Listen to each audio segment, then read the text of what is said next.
Well, good morning. Hi, Tuxie. Good morning. Good morning.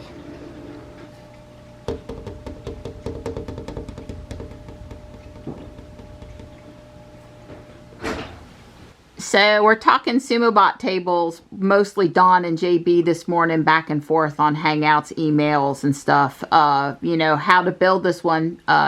Be great if we had a 48-inch wide flat door kind of a surface, because, you know, Dawn wants to keep this thing so that women and kids can move it around and it's not heavy. Right, yeah, if you like, I have 3/4 inch 4x8 sheet of melamine, but a half a sheet of that probably weighs 90 pounds. I mean, it's stuff's like 200 pounds a sheet. It's very heavy. So it's not very practical. It's nice and has a nice surface. It's flat, it's strong, stuff like that. So I asked JB what he would think about how he would go about building the table, and he, similar to me, thought, you know, probably the best way is just start with like 5/8 plywood and use aluminum angle iron, 90-degree angle on the bottom of it. And so I've found a calculator that circumscribes a square inside of a circle, because the table's round. And basically you can put a square inside of a circle, and if that square is 32 inches on a side, it will fit inside of comfortably inside of the 4-foot diameter of the SumoBot table, and stop 2 inches away from touching the edge. So that's probably the best way to make a nice flat table, because that's what you want. You want it flat and you want it light. You don't want it to be heavy. And that, you know, the 1 inch by 1/16 8-foot lengths is $12. So for $25 worth of aluminum, you could flatten reasonably well a round circle made out of 5/8 inch plywood. I just thought it was really sweet, cute, funny STEM topic this morning. Don and I are headed out in Ruby. I'm just standing here waiting for him to pull her out. He just put the GMC back in the garage. Redbox had rent one, get one free today. You know, they have a lot of rent one, get one half off, but rent one, get one free is a little less. I really haven't been seeing stuff that I care to watch. But we rented, what is it, 1917 for Dawn to watch. And we rented Jumanji: The Next Level. I like Dwayne Johnson, so we'll give that a try. And we're just gonna play my pogo and get Ruby out of the garage while Johnny does his private taekwondo lesson, and, you know, just do a little bit.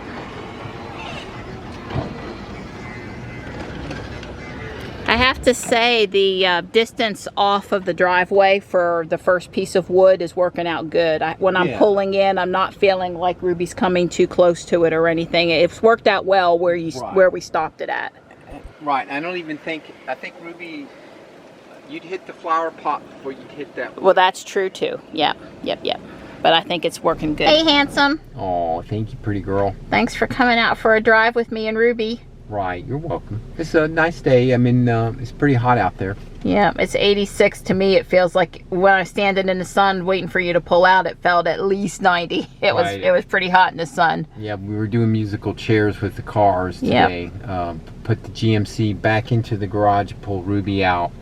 But I wanted to free up the carport parking place for Ruby when we come back, so that's why I went on and moved the GMC in there. Yeah. I noticed the UPS guy is over here probably sorting packages or having his lunch here at the environmental park. You know, we haven't seen the UPS guy lately. The FedEx guy's been bringing us all of our stuff. It's really been a change, if you ask me. Yeah. That and the postal guy delivers the Amazon packages promptly at 9:30 in the morning. Just saying. Right. He yeah, he makes a with the big Amazon packages. He goes out in the morning, so I don't know. Maybe we're the ones that is his first stop or his last stop. I don't. Well, the only packages he had in there were for ours, so we'd almost have to be the last stop. Yeah, well, we're the last stop in the afternoon, so maybe that makes sense that we're the last stop in the morning too. Yeah, that's probably true. But he brought us a package today, and he'd probably be bringing us hopefully my bench cushion early in the day tomorrow. That would be nice. Yep, that would be good. And then we've determined the height now, and so then we can nail down the exact dimensions, and then we can start cutting wood. Yippee! Yep. That's right. Well, this one is a Wake County vehicle. We're here at the Fuquay Library. We were going to film a short clip, and the thing that caught us off guard, not up by the building, but here at the back of the parking lot, is there's all these vehicles over here, and I'm thinking it's guys working construction. Yeah, they're all and then maybe trucks. They shared something. Yeah, they're almost all trucks. There's another view of all the cars parked here at the library. Like I said, the library's closed, and so there's our beautiful new library building, barely opened but a few months before the outbreak and the lockdown. Our libraries have been closed, I'm gonna say, I don't know exactly what day they closed, but at least since April 1st. And that includes the book drops, because I guess there's nobody around to bring the books inside. And then, you know, some people, if the bin was full, they wouldn't use good judgment and come back another day. They'd leave the book beside the bin.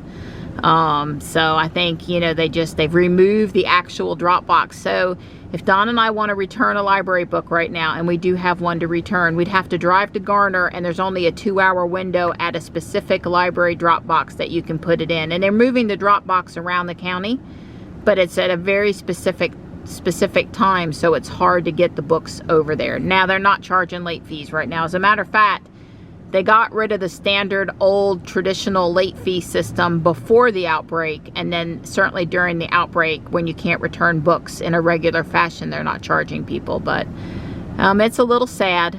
Don and I are hoping that, well, we've always thought they should invest more in the download library and the Audible book library. And we're hoping during the lockdown, since those things are open and lots of people are relying on that for their books, maybe people have converted over, and maybe the library has allocated more funds to beefing that up. So maybe something good will come out of it. But, you know, it would be nice, even if they had limited hours or only allowed limited people inside, if the libraries would get, you know, open sometime again. So Redbox has a new touch-free pickup, which I didn't use because I didn't read about it when I ordered the movies. I'm sure it said something about it. Basically, they have QR codes now, and you just hold your phone up to the device, and it'll read the QR code and pop the discs out, and it'll charge the credit card. You don't have to do anything, or you don't have to touch the screen or whatever. I had a food service glove on my left hand, and I had to touch the screen with my index finger 3 times and then retrieve the movies, of course, out of the side of the machine. So it's not a big touch process. I mean, maybe if you're hunting movies, but if you've ordered them and you're just picking them up, it's not. But anyway, Redbox is trying. You know, everybody's got to try. I don't know that I think it was a big deal the other way, but there is a new touch-free pickup option and return option now with a QR code. So there's Kitten and taking care of her kitty cats. This is basically what we do on the bench. The bench would be over there. But it's 3:20 in the afternoon, so you can see it's in the shade already. And that bench is that step's about 16 inches tall, so it's very similar to the height of the bench. I got my daily allotment of cat video and pictures. Good. Since Dawn cooled down the garage for Johnny's Taekwondo, might as well do a little workout here at the workbench. It's up to 91 out there now and feels basically miserable. Yes, it's very warm out there. I used to play the entertainer.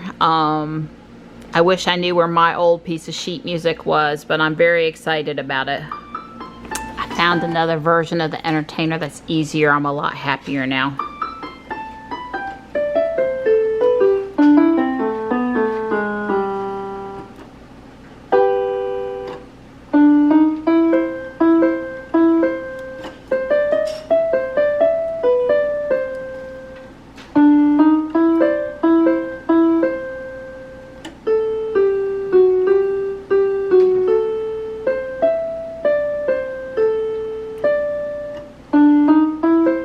Don decided to order LED lights for my flower repair thing. He didn't want to use the pre-lit string, and the ones we have for our breadboard stuff are all too small, too big. Too big or too small? Yeah, we have I have lots and lots and lots of 5 millimeter LEDs, but we need 3 millimeters. So the ones we have are too big. Yeah, we need little tiny ones like this. And Don's working on a antenna something. Yeah, I don't need all this cable. It's got really a long cable, and I'm trying to basically net it down to smaller. Yeah, we think about cutting the cable. Cutting the dish service, actually. Right. We haven't done it yet, and I don't know that we're going to do it or not do it, but we keep on talking about it. And we have a off-the-air DVR, but plus the dish DVR. We don't use it a lot, but we have it. Right. And anyway, so this is sort of part of that experimentation, right? That is correct. I can't get my light to stop flickering today. It's so annoying. I'm gonna work on the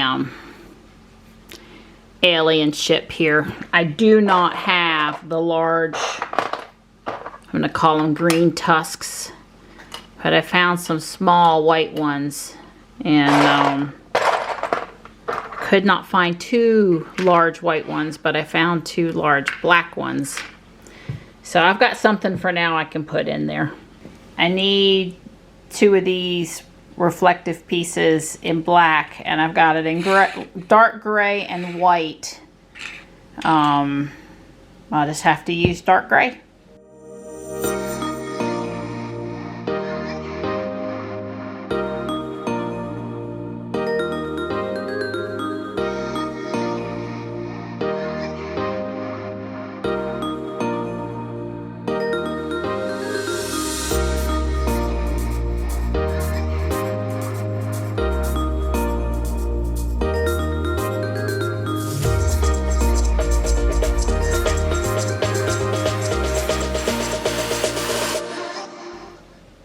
The alien ship is built. There's a couple of modifications, but nothing really you'd notice. I'm missing the firing mechanism on the right here. It's a fairing part, rocket ship fairing part. I have some in the garage, probably not black though. I'm sure I have it in white. I'm gonna go look. Well, the original fangs had red tips on the end, but I had put the yellow-green neon to tie back in. But in the garage, what I found was the 2 red fairing parts, and so I've put the red tips back on the end of the claws to kind of tie the red in. You know, someday if I just happen to find black ones, I may replace the red fairings with the black fairings, but for now, I am pretty pleased. And a lot of parts left over. The auction said there were good extra parts, and there's quite a few green in there, and there were some extra minifigures and stuff, so not bad, except for, I mean, actually pretty good, but I'll have to file them where they belong now. It's going on 8 o'clock, and we've got a little pretty mild thunderstorm coming through right now. It's just raining a little bit. I guess there's a chance for stronger stuff tomorrow. Don finished up his antenna preparation today. He wants to test it with the garage TV tomorrow. I Spent about an hour putting Lego parts away. You know, it's kind of like Don's got to clean up his workbench at the end of the day. I got to clean up my Lego stuff at the end of the day. So all those new parts that were leftovers that came with that eBay kit. Hey, Panther. They've been put where they need to go. And I am out here cooking a London broil on the grill. Haven't been using the grill a lot. But London broil, you kind of needs to be cooked on the grill.